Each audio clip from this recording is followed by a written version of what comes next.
Student, आज के current GS में हम पढ़ेंगे 9 फरवरी से 13 फरवरी तक का करंट जीएस। 9 से 13 फरवरी के करंट जीएस में मात्र आपके लिए 16 पॉइंट हैं। इनको बड़े ध्यान से हम पढ़ेंगे। आप अच्छे से इनको नोट कर लीजिए, साथ में पेन और कॉपी लेकर बैठिएगा तो आप नोट करते चलेंगे।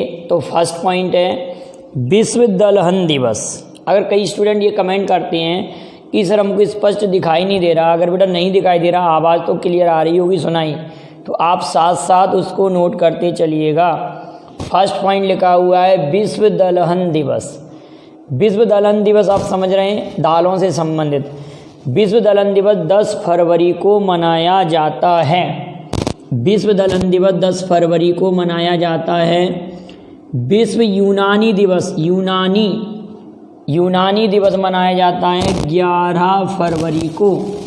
ये यूनानी चिकित्सा कह सकते हैं हम, यूनानी चिकित्सा दिवस।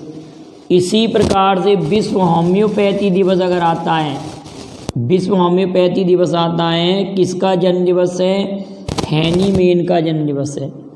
हैनीमैन, होम्योपैथी के जनक हैनीमैन। तो ये मनाया जाता है 10 अप्रैल को। 10 अप्रैल को एक बार आप चेक कर लीजिए, कई बुकों में अलग अलग दिया है, आप याद रखेंगे। विश्व होम्योपैथी दिवस 10 अप्रैल को मनाया जाता है और यूनानी दिवस 11 फरवरी को मनाया जाता है और दलहन दिवस 10 फरवरी को मनाया जाता है। International day of women and girls in science, international day of women and girls in science 11 फरवरी को मनाया जाता है। डार्विन दिवस 12 फरवरी को डार्विन दिवस 12 फरवरी को मनाया जाता है। रेडियो दिवस, जिसमें विश्व रेडियो दिवस कह सकते हैं, विश्व रेडियो दिवस 13 फरवरी को मनाया जाता है। विश्व रेडियो दिवस 13 फरवरी को मनाया जाता है। राष्ट्रीय महिला दिवस, ये तो सभी को याद होगा, इस पर तो मैंने सेपरेट वीडियो भी बनाया है, आपने वो वीडियो भी देखा होगा। तो 13 फरवरी को सरोजनी नायडू का जन्मदिवस राष्ट्रीय महिला दिवस के रूप में मनाया जाता। वहीं अंतर्राष्ट्रीय महिला दिवस की अगर बात करते हैं तो 8 मार्च को, अंतर्राष्ट्रीय महिला दिवस 8 मार्च को, राष्ट्रीय बालिका दिवस 24 जनवरी को, अंतर्राष्ट्रीय बालिका दिवस 11 अक्टूबर को। इतनी बात क्लियर। और ये जन्मदिवस क्यों मनाया जाता है? राष्ट्रीय महिला दिवस सरोजनी नायडू का जन्मदिवस, क्योंकि सरोजनी नायडू का जन्म हुआ था 13 फरवरी 1879, 1879 सरोजनी नायडू का जन्मदिवस। ये संयुक्त प्रांत में पहली महिला राज्यपाल और कांग्रेस की पहली महिला, भारतीय महिला अध्यक्ष, पहली महिला अध्यक्ष नहीं, पहली भारतीय महिला अध्यक्ष। अगर क्वेश्चन बनता है कि कांग्रेस की पहली महिला अध्यक्ष, तो एनी बेसेंट है, और कांग्रेस की पहली भारतीय महिला अध्यक्ष तो सरोजनी नायडू हैं। और पहली बार यह दिवस 2014 में मनाया गया। तो अब आप कमेंट करेंगे कि यूएनओ द्वारा किस वर्ष को राष्ट्रीय महिला वर्ष, विश्व महिला वर्ष या महिला वर्ष घोषित किया? राष्ट्रीय महिला वर्ष, किस वर्ष को विश्व महिला वर्ष घोषित किया है? आप इसका आंसर ऐसे कमेंट किया करें कि विश्व महिला वर्ष यूएनओ द्वारा घोषित किया गया। आप डायरेक्ट कहते हैं सन लिखेंगे तो समझ में नहीं आता आप किस क्वेश्चन का आंसर कमेंट कर रहे हैं। ठीक है ना बेटा। अगली इंपॉर्टेंट बात है सहतूत बांध की। सहतूत बांध, आपने एक सहतूत बांध सुना होगा, एक सुना होगा सलमा बांध। एक सहतूत बांध और एक सलमा बांध। अभी 2021 में ये बांध चर्चा में रहा। ये किन दो देशों के मध्य निर्माणाधीन है? अफगानिस्तान और इंडिया के बीच। तो अफगानिस्तान की राजधानी काबुल है, आप जानते हैं, और भारत की सबसे कम सीमा अफगानिस्तान से टच होती है। और अफगानिस्तान की जो सीमा है ना, वो केवल लद्दाख से मिलती है। एक बात, अफ़गानिस्तान की राजधानी है काबुल, और काबुल जो शहर है, राजधानी शहर है, वो काबुल नदी के तट पर है। तो अफ़गानिस्तान में काबुल नदी भी बहती है। तो आप कहेंगे सर काबुल की सहायक नदी है मैदान नदी, काबुल की सहायक नदी है मैदान नदी। तो मैदान नदी पर ये सहतूत बांध बनाया जा रहा है। क्लियर बेटा ये वाली बात। अफ़गानिस्तान के प्रेसिडेंट अशरफ गनी, कौन है? अशरफ गनी, ये भी नाम याद रखेंगे। और इस बांध का डिजाइन करने वाली कंपनी है ईरानी कंपनी पोयाब। ईरानी कंपनी पोयाब इस बांध का डिजाइन करेगी। ईरान की कंपनी है, क्या नाम है? पोयाब। और इससे पहले अफ़गानिस्तान और भारत के मध्य 2016 में सलमा बांध भी बन चुका है। तो क्वेश्चन बनता है कि सलमा बांध किन दो देशों के मध्य? भारत और अफ़गानिस्तान के मध्य। दूसरी बात है कि सहतूत बांध परियोजना किन दो देशों के मध्य? अफ़गानिस्तान और इंडिया के मध्य। एक और पॉइंट। अगली बात आती है कि इस बांध का विरोध कौन सा देश कर रहा है? तो आप कहेंगे पाकिस्तान, क्योंकि पाकिस्तान क्षेत्र से नदी के उद्गम होने के कारण कुछ नदी का पानी ऐसा होता है कि कुछ पाकिस्तान के एरिया में जाता है। बहुत बड़ा लंबा मुद्दा है, तो यहाँ हम उसकी चर्चा नहीं करेंगे। तो आप सीधा सीधा याद रखेंगे कि इस बांध के विरोध में कौन सा देश है? पाकिस्तान। इतनी बात आप याद रखेंगे।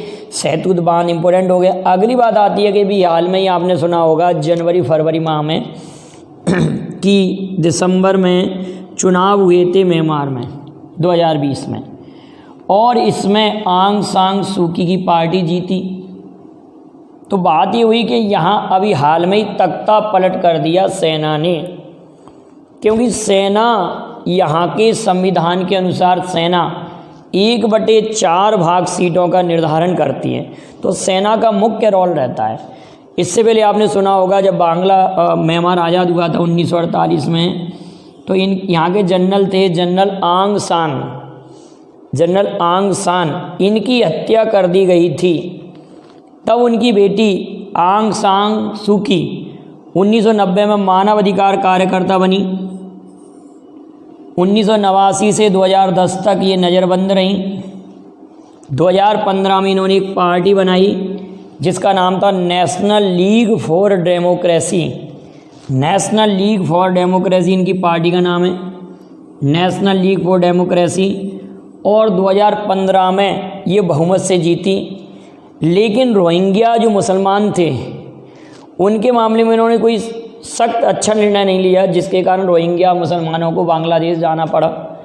उसी मुद्दे पर अभी आप लोगों ने देखा होगा कि वहाँ की सरकार ने, सेना ने तख्ता पलट कर दिया है। आप एक बात और याद रखेंगे, freedom from fear. Freedom from fear है, ये फॉर फियर नहीं है। फ्रीडम फ्रॉम फियर किसकी रचना है? तो आप कहेंगे आंग सांग सूकी, आंग सांग सूकी की रचना है। इंडिया विंस फ्रीडम मिलती जुलती रचना मौलाना अबुल कलाम आज़ाद। आप नोट करते चलिए। Freedom at midnight Dominique Lapierre, इनका नाम मैं लेके दे रहा हूँ यहाँ पर, डोमिनिक लेपियर, डोमिनिक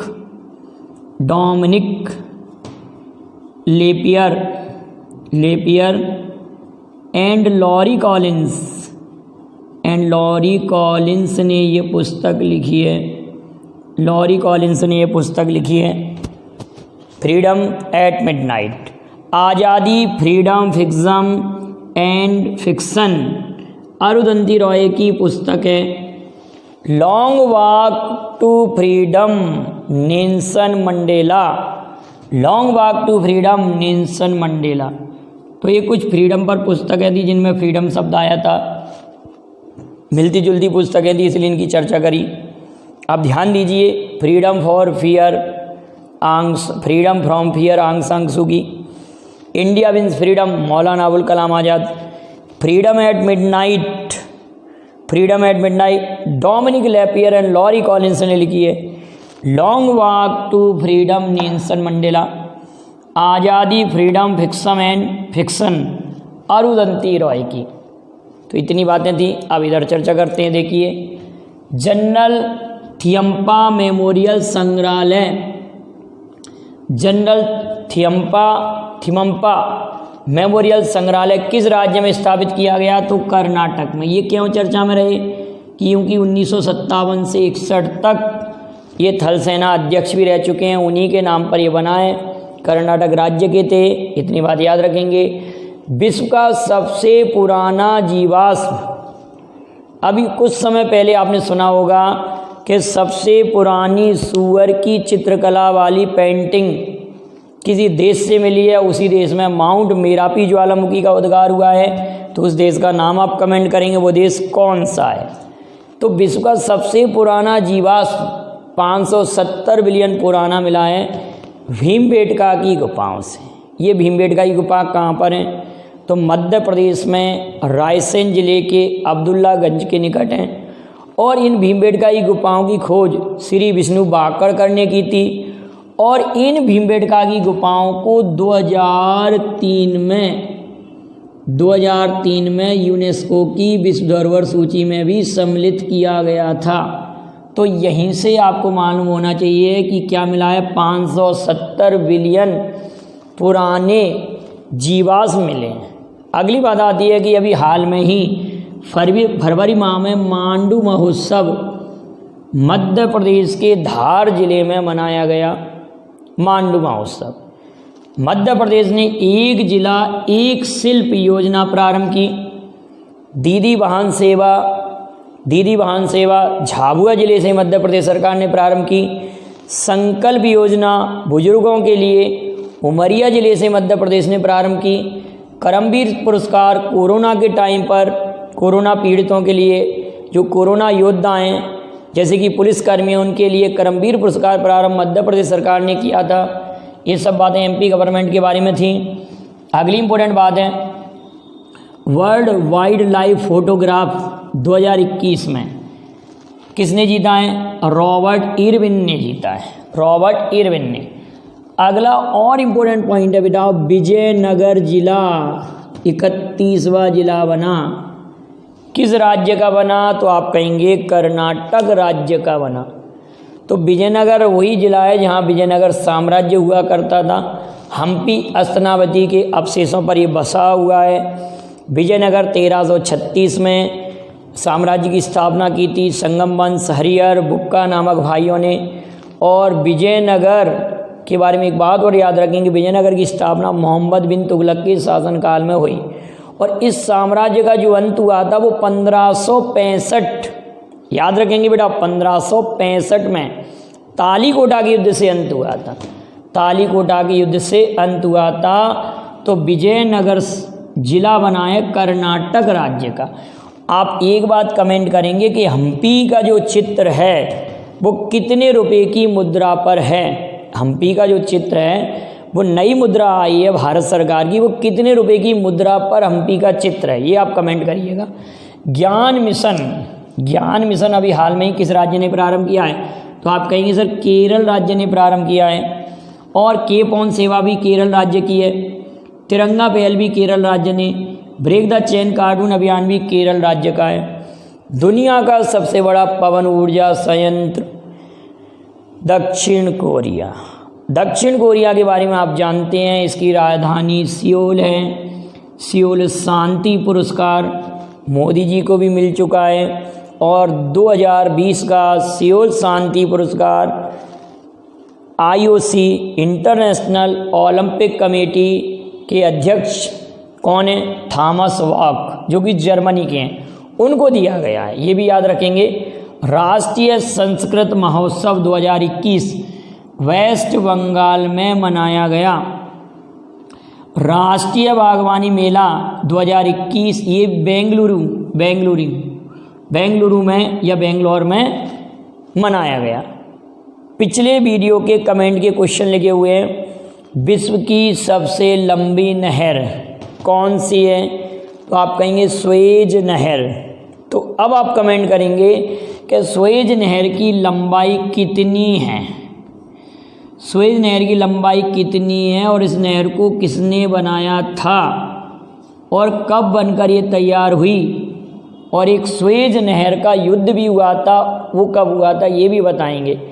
और स्वेज नहर किस देश में? स्वेज नहर आपने बोला तो कौन? स्वेज नहर, ठीक बेटा। अब कहेंगे भारत की सबसे लंबी नहर, इंदिरा गांधी नहर। फरक्का बैराज से ये निकाली गई है। तो फरक्का बैराज किन दो नदियों के संगम पर है, ये भी बताएंगे। 18वां रेलवे जोन दक्षिण तटीय रेलवे जोन है। क्या नाम है इसका? दक्षिण तटीय रेलवे जोन, और यह विशाखापट्टनम आंध्र प्रदेश में स्थित है। विशाखापट्टनम आंध्र प्रदेश। गुजरात में कौन सी दो खाड़ी हैं? एक कच्छ की खाड़ी है, एक खंबात की खाड़ी है, जहाँ पर नर्मदा और ताप्ती दो नदियाँ गिरती हैं। नर्मदा ताप्ती दो प्रमुख नदियाँ गिरती हैं। अगला पॉइंट पूछा था मैंने, एस्टोनिया देश। एस्टोनिया ऐसा देश है, एस्टोनिया, जिसकी राजधानी तल्लीन है। तल्लीन, एस्टोनिया की राजधानी क्या है? तल्लीन। और एस्टोनिया में उच्च पदों पर प्रधानमंत्री और राष्ट्रपति दोनों पदों पर महिलाएं आसीन हैं। एक पॉइंट और है कि 100वें टेस्ट में दोहरा शतक लगाने वाले जो रूट प्लेयर हैं, जो रूट, अब आप ये कमेंट करेंगे कि जो रूट जो प्लेयर है ना वो किस देश के हैं। 100वें टेस्ट मैच में दोहरा शतक लगाने वाले, डबल सेंचुरी लगाने वाले जो रूट किस देश के प्लेयर हैं। तो ये सब पॉइंट मैं आपके लिए लेकर आया। आपको ये वीडियो पसंद आए तो लाइक शेयर कीजिए और आप इसका स्क्रीनशॉट ले लें। Thank you very much. जय हिंद, जय भारत।